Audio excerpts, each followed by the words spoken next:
Welcome to This Week in Resistance, a weekly summary of events in West Asia, detailing reaction and resistance from a left perspective, for the week of Saturday, August 16th to Friday, August 22nd. Beginning with Gaza. In the past week, the illegal settler colonial occupation called Israel's genocidal war on the people of Gaza has claimed 427 martyrs and injured 2,013, bringing the total since October 7, 2023 to 62,622 martyrs and 157,673 injuries. As of August 17th, the occupation has instructed the IOF to evacuate the entirety of Gaza City by early October, mobilizing at least 4 new divisions as a part of their first moves in occupying the whole strip. On the 20th, the IOF announced the beginning of the second phase of Operation Gideon's Chariots, which, in reality, has already been thoroughly thwarted by the resistance in Gaza. Hamas released a statement in response to what they describe as, quote, the beginning of a new wave of brutal extermination in the ongoing genocide, end quote. In it, they highlight how, quote, what is happening in Gaza is not isolated from the West Bank, where daily incursions, armed settler attacks, and property burning continue, in a scene that reflects the unity of the Zionist project based on expelling Palestinians from their land and seizing their rights, leading to the Judaization of Islamic and Christian holy sites, end quote. Never forget the totality and the goals of settler colonial powers. Gaza, the West Bank, and 1948 occupied Palestine, that is, all of Palestine, can never be separated and should never be treated separately. Irish communists, socialist Republicans, and even general nationalist forces have never forgotten the unity of the land, that the occupation of the land may take different forms in the 6 counties of Northern Ireland and in the Free State's 26 counties, but that they are both parts of the same inseparable whole, subject to the same issues of power, with the same solution: total national liberation and the establishment of a workers' republic. In an interview on August 18th, Lebanese communist and former Popular Front for the Liberation of Palestine militant, who was recently freed after 41 years in French prisons, Georges Abdallah, shed light on this issue, tearing apart the farcical nature of the so-called two-state solution.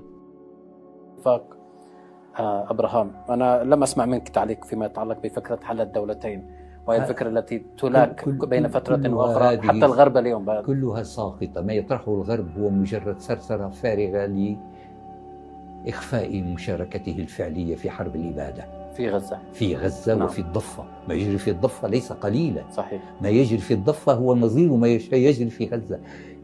الفارق هو التوقيت، فقط التوقيت. ما يقولونه عن حل أي دولتين يتحدثون عنها.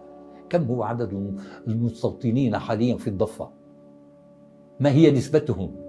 ماذا بقي من كل أوسلو؟ لم يبقى سوى التنسيق الأمني، لم يبقى شيء من ما طرح حول أوسلو. بالتالي الكلام عن حل الدولتين مجرد ثرثرة فارغة بالنسبة لي. يقولون في فرنسا نحن مع الدولة الفلسطينية على أن لا تكون مسلحة، على أن لا تفرض حدوداً، على أن لا تشارك حماس والإسلاميين في الانتخابات. هذه الدولة ديمقراطية. إذن ما هي القوى التي ستبني هذه الدولة؟ يجب أن لا تكون من منظمة التحرير، يجب أن لا يكونوا فدائيين. سنأتي بشعب آخر ليبني دولة. هذه صيغة حل الدولتين بالنسبة لهم. إذن هو ثرثرة فارغة لتمرير جرائمهم الراهنة. جيد. لا توجد دولتين. On the 18th, the government media office in Gaza reported that only 266 aid trucks have entered the strip since Friday, the 15th. 1,800 were supposed to enter, and of that tiny 266 trucks, most were looted by occupation-backed gangs. They went on to report that, in the past 22 days, less than 15% of the required amount of aid has entered, as shipments are being deliberately blocked by both the occupation government and settlers. Negotiations between the resistance and the occupation are still ongoing, despite Israel routinely sabotaging them. It was revealed on the 18th that in the latest round of proposals, Hamas delivered a positive response to a deal which would result in the IOF withdrawing 1,000 meters in the north and east of the Strip, except for Shuja'iyya and Beit Lahia, the exchange of 10 settler captives for 140 Palestinian prisoners sentenced to life imprisonment and 60 sentenced to more than 15 years, the entry of, quote, intensive and coordinated quantities, end quote, of aid, the opening of the Rafah crossing, the exchange of 10 Palestinian bodies for every 1 settler body, and the release of all women and children. Hamas leaders are seemingly aware of the futility of negotiations with the occupation. Mahmoud Mardawi said, quote, today, the resistance opened the door wide to the possibility of achieving an agreement, but the bet remains that Netanyahu will not close it again, as he did previously, end quote. But they continue to push for an end to the genocide through negotiations. On the 17th, Benjamin Netanyahu stated that, quote, our ongoing security control over Gaza is one of our conditions for ending the war, which Hamas rejects, end quote, and that, quote, we are determined to disarm Hamas and will long-term disarm the Gaza Strip by acting against any attempt to rearm, end quote.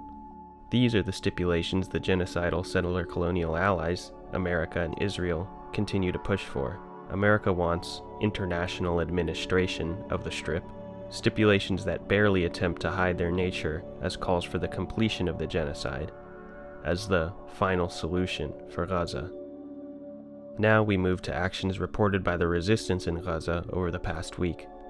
On Saturday, August 16th, the Democratic Front for the Liberation of Palestine's armed wing, the Martyr Omar al-Qassam forces, were able to seize highly explosive materials used by the IOF to blow up Palestinian homes in Jabalia al-Balad. The armed wing of Hamas, al-Qassam brigades, shelled an IOF command and control site south of Rafah and targeted a Merkava tank with a Yasin 105 shell south of Az-Zaytun. They also reported a complex ambush in which they trapped a force of IOF soldiers and vehicles in a minefield of anti-personnel and anti-armor explosives south of Az-Zaytun. Dead and wounded IOF soldiers were evacuated under intense fire cover. In coordination with Palestinian Islamic Jihad's armed wing, Sarai al-Quds, al-Qassam brigades also shelled an IOF command and control site south of Khan Yunis.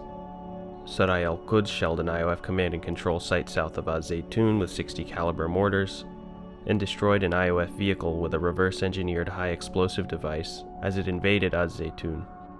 Lastly, on the 16th, occupation media reported the downing of an IOF reconnaissance drone due to what they describe as a technical malfunction. On Sunday, August 17th, reports surfaced of intense fighting east of Gaza City after the occupation initiated their attempt to ethnically cleanse the entire city and occupy it. Al-Qassam brigades confirmed destroying a D9 military bulldozer south of Az-Zaytun. The Martyr Omar al-Qassam forces shelled a gathering of IOF forces south of Khan Yunis with mortars, and reported an action from August 15th in which they detonated a pre-prepared highly explosive device on a Merkava tank south of Az-Zaytun. Sarai al-Quds shelled the militarized Gaza envelope settlements of Be'eri and Shokeda with a number of rockets, shelled gatherings of IOF soldiers and vehicles invading the north of Khan Yunis using 60 caliber mortars, and destroyed 2 IOF vehicles in 2 separate actions using Thaqib piercing explosives in the area of Az-Zaytun, observing evacuation operations. Finally, occupation media reported that a rocket fired from central Gaza struck near the militarized Gaza envelope settlement of Ulomim. On Monday, August 18th, al-Qassam brigades confirmed targeting an IOF soldier who exited a Merkava tank with machine guns, inflicting a fatal injury south of Az-Zaytun. Sarai al-Quds seized an IOF reconnaissance drone as it was carrying out intelligence missions above Shuja'iyya, and shelled an IOF command and control site with 60 caliber mortars southeast of Az-Zaytun. The Fatah-aligned Al-Aqsa Martyrs brigades shelled an IOF command and control site north of Khan Yunis with a salvo of 107 type rockets, and simultaneously shelled the site with regular 60 caliber mortars. The armed wing of the Popular Resistance Committees, Al-Nasr Salah ad-Din brigades, shelled gatherings of IOF soldiers and vehicles east of Al-Qarara using 107 type rockets. The IOF also admitted to the wounding of a combat officer and a soldier by sniper fire in northern Gaza. It should be noted that the occupation imposes incredibly tight media censors in Gaza, and that the real amount of wounded and killed IOF soldiers is very likely to be far, far higher than they admit to. including in incidents like this. Finally, occupation media reported the interception of a rocket fired towards the militarized Gaza envelope settlement of Kisufim.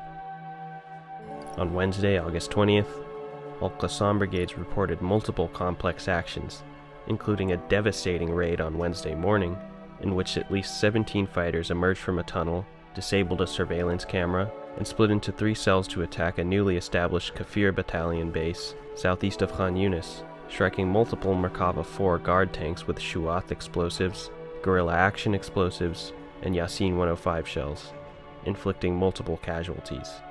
Occupation media claims that 9 resistance fighters were killed, only admitting to 3 injuries on their side, but video evidence suggests only 2 resistance fighters fell, and the majority of the forces made a clean exit. Although the IOF claims that the tunnel used in the ambush had been cleared and destroyed, the very same tunnel was previously claimed to have been destroyed by them. Al-Qassam brigades also targeted multiple houses where the IOF was fortified, using 6 anti-fortification and anti-personnel shells, as well as machine gun fire. Fighters then stormed the houses, and they report eliminating multiple IOF soldiers at point blank using light weapons and hand grenades. Finally, a Merkava 4 tank commander was fatally wounded by an al-Qassam sniper, and the area was shelled to cut off reinforcements and to secure the resistance fighters' withdrawal. One fighter detonated himself amidst the IOF soldiers, killing and wounding multiple. Finally, fighters from al-Qassam also struck a gathering of IOF soldiers and vehicles in Ma'an, south of Khan Yunis, with multiple mortars. Another resistance operation reportedly unfolded in Beit Hanun, which occupation media reports was unannounced. Other reports indicate it was of a similar nature to the Qassam operation in Khan Yunis. Occupation media also reported a security incident in which several IOF soldiers were wounded, as well as an attack on the IOF Battalion 900 post in Rafah by at least 14 resistance fighters, who emerged from a tunnel and fired upon the IOF from close range with light weapons and ATGMs. The complexity and intensity of these operations lend truth to the resistance's statements regarding the IOF move to occupy Gaza. They have said it will open up a new hellish quagmire for occupation forces, and these ambushes continue to prove the IOF's claims about the weakness of the resistance false. On Thursday, August 21st, al-Qassam brigades targeted a gathering of IOF soldiers and vehicles west of Rafah using 114mm short-range Rajum rockets, and struck a gathering of IOF soldiers and vehicles in the Morag axis using multiple heavy-caliber mortars. Occupation media reported the injuring of an IOF soldier of the 932nd Battalion of the Nahal Brigade by sniper fire in Az-Zaytun, likely by a resistance fighter from al-Qassam brigades. Al-Aqsa Martyrs brigades reported that, on August 15th, in coordination with another Fatah-aligned group, the Martyr Abdul Qadir al-Husseini brigades, they shot down an IOF quadcopter in northern Gaza. Lastly, for the 21st, Sarai al-Quds reported shelling a gathering of IOF vehicles in western As-Satar using 60 caliber mortars. On Friday, August 22nd, the armed wing of the Palestinian Mujahideen movement, the Mujahideen Brigades, reported shooting down an IOF drone carrying out reconnaissance missions over Az-Zaytun. Reports surfaced of a security incident in southeast Khan Yunis, and, finally, al-Nasr Salahuddin brigades reported a coordinated shelling with al-Amudi brigade of the Al-Aqsa Martyrs brigades, targeting a gathering of IOF soldiers and vehicles north of Khan Yunis with 60 caliber mortars.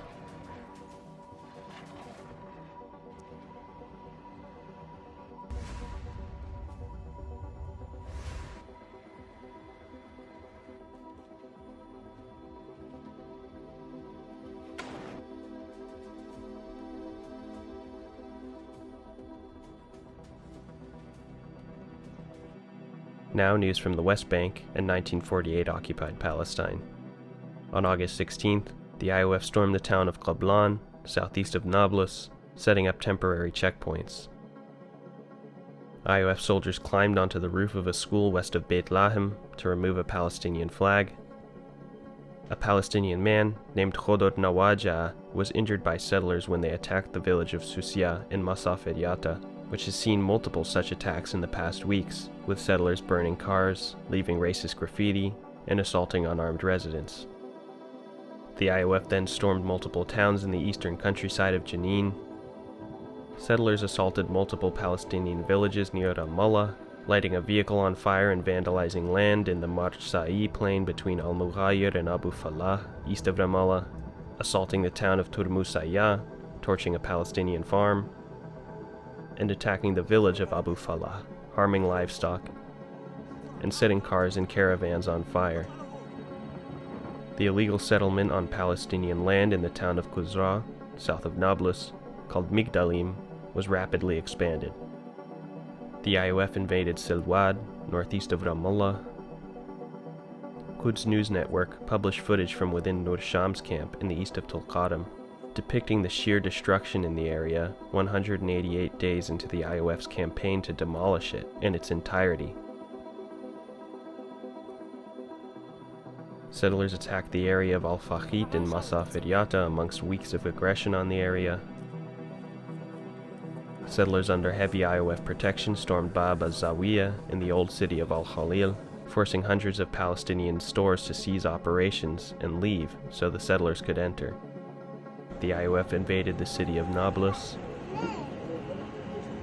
Following intense settler violence on the area, the IOF shot a Palestinian man, injuring him in the village of al-Mughayyir. Lastly, the IOF arrested multiple Palestinians in an aggression on the area of Wadi al-Sheikh in Beit Umar, north of Al-Khalil. On August 17th, the IOF invaded the village of Tel, southwest of Nablus. Settlers stormed the courtyards of the holiest site in Islam outside of Mecca and Medina, Al-Aqsa Mosque, under occupation police protection, part of a consistent string of flagrant violations in the area. Settlers renewed attacks in the areas around Ramallah, setting up outside Turmusaya, attacking a house in the village of Safa, northwest of the city, and attacking Palestinian homes in the village of Abud, also northwest of Ramallah. 2 Palestinians, Omar al-Atshan and Ali Abu Atiyah, were abducted by undercover IOF agents in Al-Amadi refugee camp in Al-Bida, east of Ramallah. The IOF detained a Palestinian man in their invasion of the town of Qabatia, south of Jenin, and invaded the village of Ain Munjid in the Ramallah area. On August 18th, settlers grazed their sheep on Palestinian land in the town of Aqraba, southeast of Nablus. Multiple bulldozers were transported to illegally demolish Palestinian homes and occupied al-Naqab. Settlers grazed their cows on Palestinian land near the village of Al-Burj, northwest of the town of Al-Dahiriya, and a Palestinian store near the town was demolished by the IOF. Settlers attacked a Palestinian taxi driver near the city of Nablus, threatening him and demanding the keys to the car.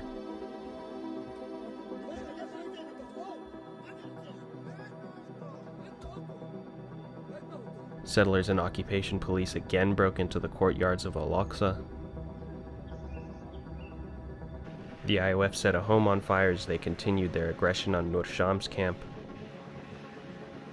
and invaded Al-Bida, shutting down Jerusalem Street in the city.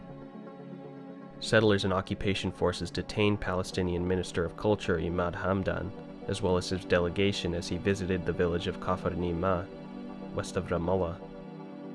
While invading Qalandia camp south of Ramallah, the IOF fired tear gas at a children's soccer training field.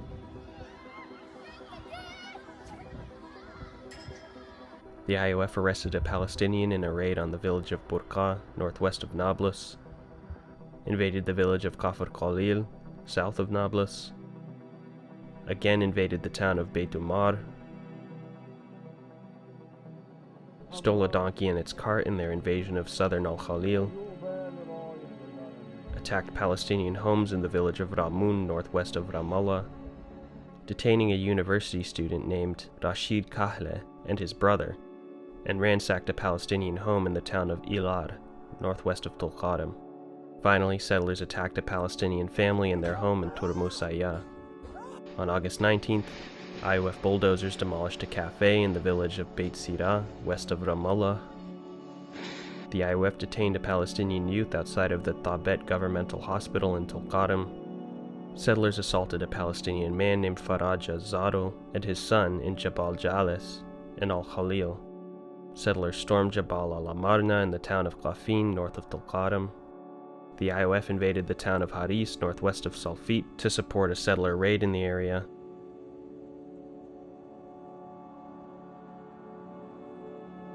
They stormed a warehouse in Wadi Burkin, west of Jenin, invaded the town of Beita, south of Nablus,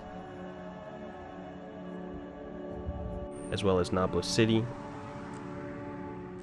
and the village of Salem, east of Nablus, attacking Palestinian homes.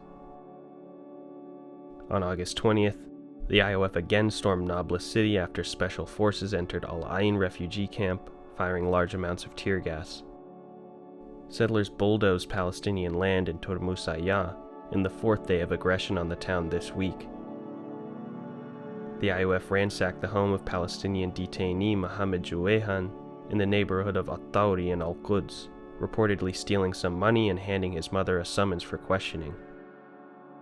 Settlers grazed their cattle in Palestinian backyards in the village of Yabrud, northeast of Ramallah. IOF Special Forces arrested Palestinian photojournalist Moat Amarneh as he was traveling between Beit Lahem and Al-Khalil. Settlers began establishing a new settlement outpost on Palestinian land near the town of Sinjil, north of Ramallah. The IOF stormed the town of Sebastia, northwest of Nablus, arrested a Palestinian man and confiscated his scooter in their invasion of Beita for a second consecutive day, invaded the town of Burin, south of Nablus. IOF Special Forces arrested a young man named Hamza Abdul Rahman in the neighborhood of Al-Mazyun in Ramallah. They invaded southern Al-Khalil, detained a man named Nasser Abdul Jawad and his son Muhammad in their invasion of the town of Deir Balut, west of Salfit.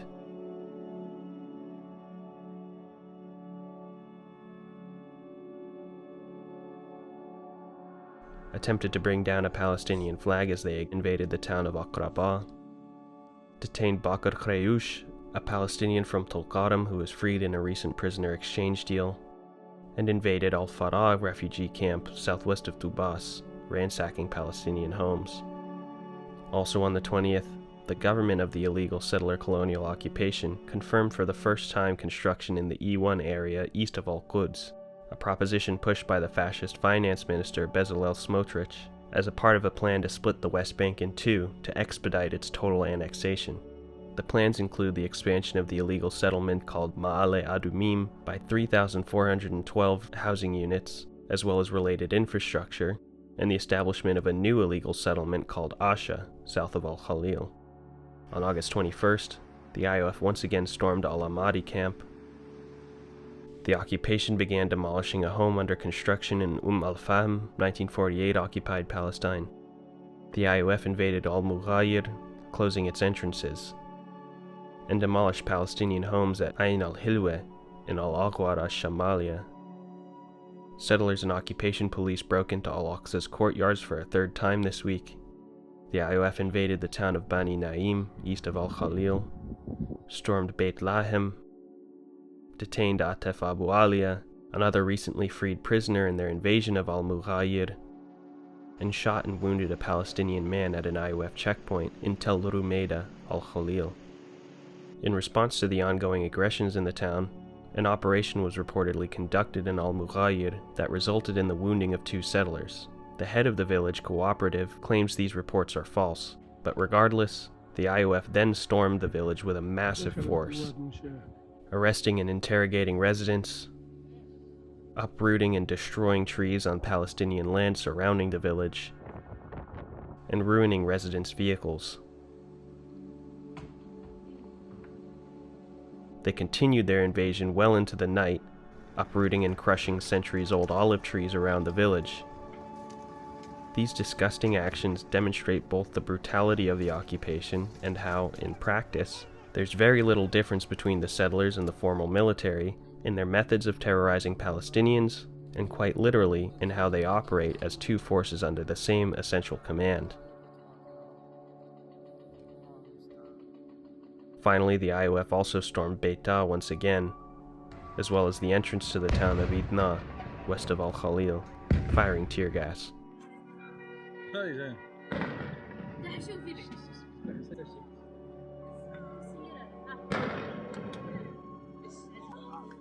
شباب افرحوا هاي البوابة فتحت.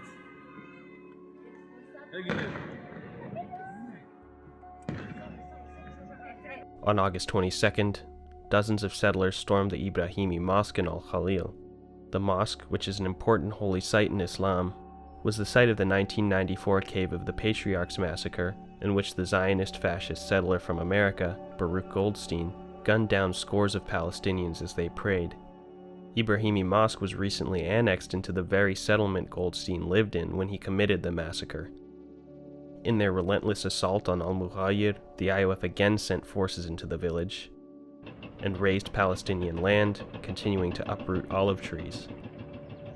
Eyewitness reports describe the theft of large sums of money and gold jewelry after the IOF violently raided their homes. A before and after photo shows just one scene of the destruction of more than 8,000 olive trees so far in the plains near the village. Later in the day, the IOF detained an ambulance team from the Red Crescent, the local equivalent of the Red Cross, confiscating the ambulance's keys when they attempted to enter the village to respond to a childbirth emergency. And the IOF abducted Sajida Abu Alia, a mother of 5 children in the town. Her husband and several relatives were reportedly abducted as well. Settlers blocked off the road to a family home in the village of Burin. The IOF abducted a Palestinian teenager during their invasion of the town of Sa'ir, northeast of Al-Khalil. Settlers raided the town of Beit Furik, east of Nablus. The IOF shot a tear gas canister into a vehicle while invading the town of Dura, south of Al-Khalil. Reports surfaced of clashes between Palestinian resistance and the IOF as occupation forces invaded the village of Anza, south of Jenin. The IOF stormed the village of Salem again. And finally, armed settlers invaded the town of Duma, east of Salfit.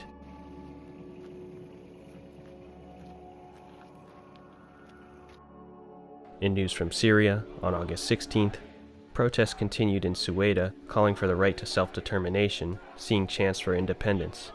While some in the Druze community there seek an intervention from the illegal settler colonial occupation flying Israeli flags, others rejected the notion, denying the co-optation of their cause. Armed men in Suwaida's south fired a missile at a vegetable truck, injuring 2 civilians, and the Syrian Observatory for Human Rights, or SOHR, reported ceasefire violations near Najran and Mazra. In eastern Daraa, gunmen opened fire on civilian cars at a border crossing, killing a woman. A car bomb exploded near the Ministry of Information in Damascus. Syria's official government is led by the former ISIS commander and leader of Hayat Tahrir al-Sham, or HTS, the far-right umbrella of militias formerly affiliated with al-Qaeda, Mohammed al-Jilani, who is propped up by the genocidal imperialists in NATO.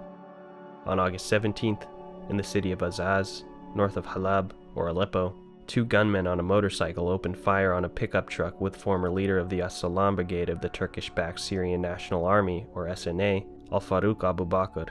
Sources say that he had been involved in a dispute over leadership of a faction within the SNA. This incident is indicative of the real lack of control Jilani's HTS regime has over the country.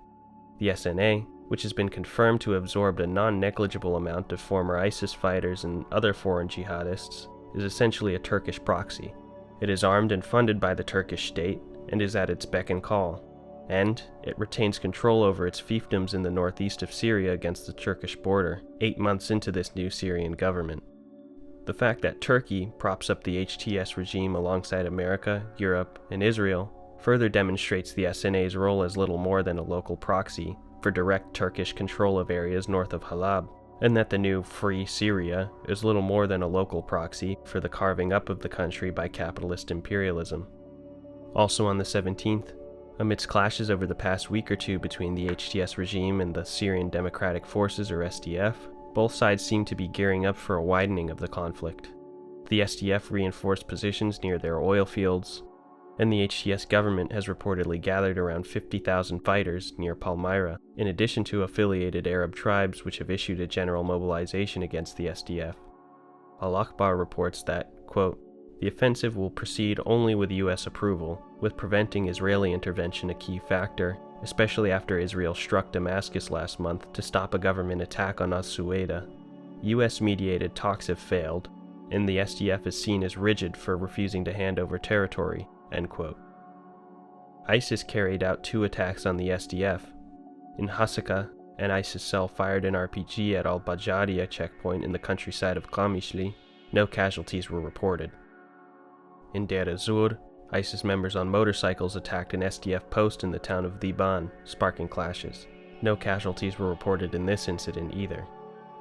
According to the SOHR, since early 2025, ISIS has carried out 156 operations in SDF-held areas, resulting in the deaths of 45 SDF fighters, 8 ISIS members, 12 civilians, and 1 SDF collaborator. On August 18th, 2 members of the HTS regime's internal security forces were killed in the city of Tartus. Syrian state media was told that the officers had approached a suspicious parked vehicle when they were fired upon from within the vehicle. The attackers fled. Zionist settlers from the West Bank reportedly attempted to establish a settlement outpost in the areas near the occupied Golan Heights that were newly occupied by the IOF in Syria following the fall of Bashar al-Assad's government. They were dispersed by the IOF. On August 19th, an IOF unit established a checkpoint in the village of As-Samdaniya Ash-Sharqiya. Later, an IOF patrol, consisting of 6 vehicles, advanced from Tel Ahmar towards the villages of Qudna and Ain Ziwan. In Ain Ziwan, the IOF searched several civilian homes, and forces stationed at a school in the town reportedly fired at motorcycles.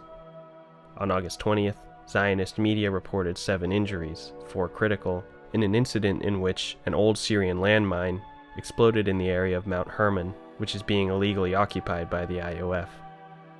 On August 21st, Al-Akhbar reported on an escalating program of displacement being carried out by the HTS government in Alawite areas of the country, which point towards a systematic attempt at, our words, ethnic cleansing. This comes after thousands of Alawite civilians were slaughtered by the new regime earlier this year, as well as consistent years of sectarian violence committed by HTS in areas under their control prior to taking power. At around 4 a.m., the IOF stormed the town of Abdin in the Daraa countryside with infantry and multiple vehicles, searching homes and arresting 3 young men from a single family, bringing them back to IOF-controlled territory. They claim, as they have with many of these raids, that they were invading Syrian land on the basis of targeting arms smugglers. And ISIS released footage of their militants attacking an SDF checkpoint in Muhammida, north of Deir ez-Zor city. On August 22nd, according to the SOHR, the IOF continued their invasion of southwestern Syria, conducting raids in the countryside of Quneitra, including the town of Al-Ajraf, where 4 Humvees entered, raided multiple homes, and set up a checkpoint, and the village of Ras Msan near Barika, where they detained a civilian. Raids continued in the Damascus countryside, where they advanced and established a military post between Rakhla and Qatana. Despite this, Syrian and Israeli officials met for the first time recently, something that was punishable by death under the previous government, and are poised to sign a security deal brokered by the United States. Further confirmation of the already blatantly obvious fact that Jelani is selling out the country to the highest bidder, like his imperialist backers wanted him to. Finally, an ISIS suicide attack killed a member of the HTS government's internal security forces at As-Siyasiya checkpoint in Mayadeen, southeast of Deir ez-Zor. In news from Lebanon, on the morning of August 16th, an IOF drone dropped a sound bomb on farmers in an olive grove in the town of Kafar Kala in the country's south. An IOF drone dropped a bomb on a bulldozer in the neighborhood of Fayyadiyah between Aitarun and Belida in southern Lebanon. As the mayor of Al-Madi, a town near the eastern border with the illegal occupation, and several others inspected damages to the town's Abbasiyah gate caused by IOF aggression, the IOF opened fire on them. In the morning of August 17th, an IOF force invaded the area of Karum Ash-Sharqi in Mays al-Jabal, southern Lebanon, detonating a home. Lebanese security forces reportedly repelled an attempted infiltration by less than 10 militants crossing over from Syria through Kafar Zabad and Qawsaya Heights. On August 18th, an IOF drone targeted youths in Dramya, southern Lebanon, using a stun grenade. as well as a car in the town with another grenade. An IOF drone also targeted multiple farmers outside Ramesh, southern Lebanon, using stun grenades, as the IOF continued the construction of a concrete barrier in the area. 4 Syrian workers harvesting carob trees were injured by a stun grenade dropped by an IOF drone in Wadi al-Asafir outside Khiam, southern Lebanon, and 3 Syrian workers were injured when an IOF drone dropped a bomb on a stone factory near Matran Hill, south of Khiam. On August 19th, an IOF drone crashed on top of a home in the town of Bint Jbeil, southern Lebanon. On the 20th, the IOF fired incendiary shells outside Yarun and Ramesh, southern Lebanon. Footage captured an IOF drone violating Lebanese airspace over the village of Haddata, southern Lebanon. Residents of the town of Deir Syrian in southern Lebanon blocked a Finnish UN interim forces in Lebanon patrol that entered private olive groves without a Lebanese army escort. An IOF drone targeted a bulldozer in a strike in Mays al-Jabal. IOF warplanes carried out multiple strikes in southern Lebanon, targeting the area between the villages of al-Bazuria and Ain Bal, the town of Ansar, a building under construction in al-Hush outside of Ain Bal, injuring 7. In the outskirts between Ansar and Zararia. Then, the IOF reportedly fired surface-to-surface missiles at the town of Deir az-Zahrani in a second wave of strikes. And the IOF fired flares over the waters outside Naqoura, southern Lebanon. On August 21st, a man named Salim Salman Khatib was murdered by an IOF airstrike while he was on his motorcycle in Deir Syrian. An IOF drone dropped a bomb on a vehicle in Itarun. Another drone dropped a sound bomb towards the Liberation Triangle between Ainata and Bint Jbeil. Reports surfaced of an IOF drone dropping what were described as suspicious objects near excavators in Mays al-Jabal. In accordance with the US-imposed bill unconstitutionally passed by Lebanese parliament to disarm resistance groups in the country, the comprador factions of Fatah, for instance, Yasser Abbas, son of the capo of the West Bank, Mahmoud Abbas, have begun to turn over weapons held in Palestinian refugee camps in Beirut, areas with a long history of resistance to genocidal imperialism. While this may be a worrying sign, most people in the camps, including within Fatah, it is important to separate the comprador leadership from those factions which continue the struggle, reject this move, not only as a piece of political theater, but as a practical reality. Although this beginning is almost entirely symbolic, those on the ground understand the necessity of the resistance retaining its arms, so as to confront not only invasion by the genocidal Zionist entity, as they have before, not only from the burgeoning threat from Syria's new far-right puppet government, but also from the Lebanese state, which has prostituted itself to the imperialists. Palestinian resistance factions in Lebanon later stated that this case pertains specifically to Fatah, and that they will not relinquish arms. See episode 4 of this show for more context on this situation. Finally, on August 22nd, a house was destroyed by an IOF strike in Marun al-Ras, southern Lebanon. Another strike damaged an excavator near Eitarun. An IOF drone killed a civilian named Mohammed Qasim when they struck his home in Eita al-Shab. He was among the first to return to the town following the ceasefire deal between the IOF and Hezbollah, which the occupation regularly violates, building his home and opening a shop. Lastly, another IOF strike hit the town of Deir Kifa in southern Lebanon. An Al-Mayadeen correspondent confirmed that the strike was carried out using surface-to-surface missiles. Moving to news from Yemen. On August 16th, an IOF warship struck the Hejaz power plant in Sana'a. On August 17th, the Yemeni armed forces targeted Lod, or Ben Gurion Airport, with a Palestine II hypersonic ballistic missile, causing it to shut down operations and sending settlers to shelters. In a statement, they said, quote, "The unprecedented crime of genocide has not stopped, and the siege and starvation continue in full view of the entire world. How long will the nation, with its peoples and countries, continue to remain silent and in such a state of abandonment? Has the blood of children and women in Gaza become insignificant to everyone? How long will this crime, this injustice, and this aggression continue?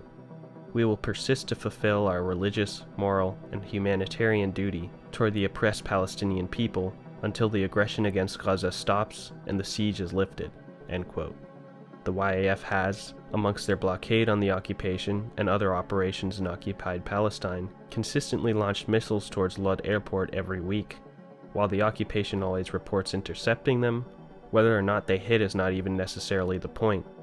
Israel has been forced to, on a weekly basis, shut down their airspace due to the missile launches, demonstrating the effective and constant pressure that Yemen is able to exert upon Zionist settlers and the colonial government. On August 21st, leader of Ansar Allah Syed Abdul Malik al-Houthi stated that, in accordance with their blockade to end the genocide in Gaza, they had, quote, carried out 2 operations in the far north of the Red Sea targeting 2 ships that violated the blockade decision, end quote, in the past week, and that, quote, since the beginning of the month of Safar, 42 support operations have been conducted using hypersonic missiles, drones, and other means, end quote. On August 22nd, drone sirens rang in the militarized Gaza envelope as Yemeni drones crossed over the Egyptian border to carry out operations in occupied Palestine. The Yemeni armed forces reported targeting 2 sites in occupied Jaffa and Asqalon. Yemen also launched a missile towards occupied Palestine, causing airspace over the country to close yet again. Although it was seemingly intercepted, large explosions were reported as the missile fragments, or possibly cluster munitions, some reports indicate up to 3 warheads, made multiple impacts in the Tel Aviv area. Multiple commentators took this as evidence that Yemen's missile technologies are improving.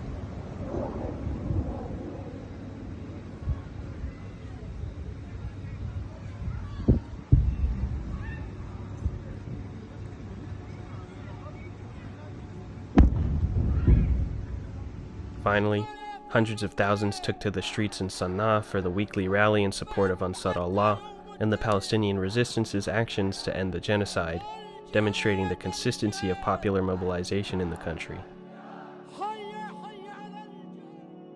Moving to Iraq, as of the 17th, the American imperialists occupying forces in the country are set to finally begin withdrawing, as per an agreement with the Iraqi government that was won by the Popular Mobilization Forces, a largely Shia coalition of militias that fought both ISIS and the American occupation. The occupying forces are supposed to withdraw from their sites in Baghdad, such as Ain al-Assad base and Baghdad airport, to Erbil in autonomous Iraqi Kurdistan in the coming months, to withdraw entirely by September next year.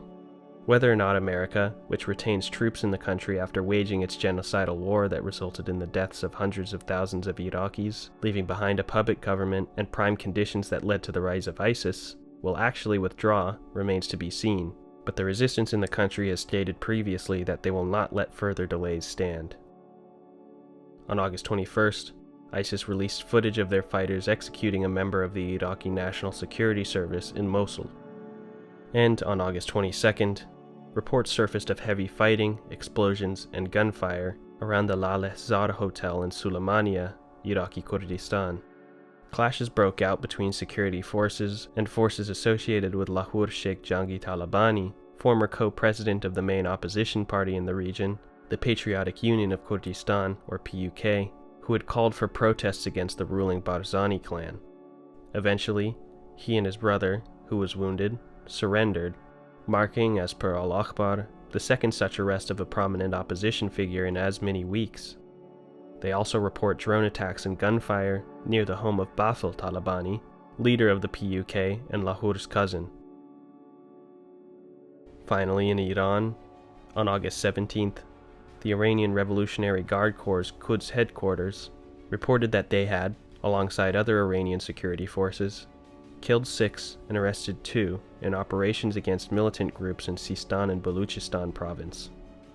They claimed the groups were planning suicide and sabotage attacks, and that they dismantled 2 hideouts and seized 25 kilograms of explosives and bombs. Amidst increasing military movements in the region, and following the brief war of aggression waged by the illegal settler colonial occupations of Israel and America on Iran in June this year, the Iranian defense minister claimed on the 20th that the missiles they used during the war were produced locally years ago that their stocks of newly produced missiles with much wider capabilities are large, and that they are prepared to use them in the case of any new aggression. Finally, on August 22nd, it was reported that a police patrol in Daman, Sistan and Baluchistan province, was ambushed by unknown gunmen, resulting in the deaths of 5 officers and the injury of several others, likely part of the ongoing insurgency in the region. This show is simply a compilation and summary of the hard work of Al-Akhbar, Quds News Network, Resistance News Network, The Cradle, Mint Press News, North Press Agency, and Enemy Watch and War Noir on Telegram. Their consistent reporting and analysis are the only reason this show is possible. Thank you for watching.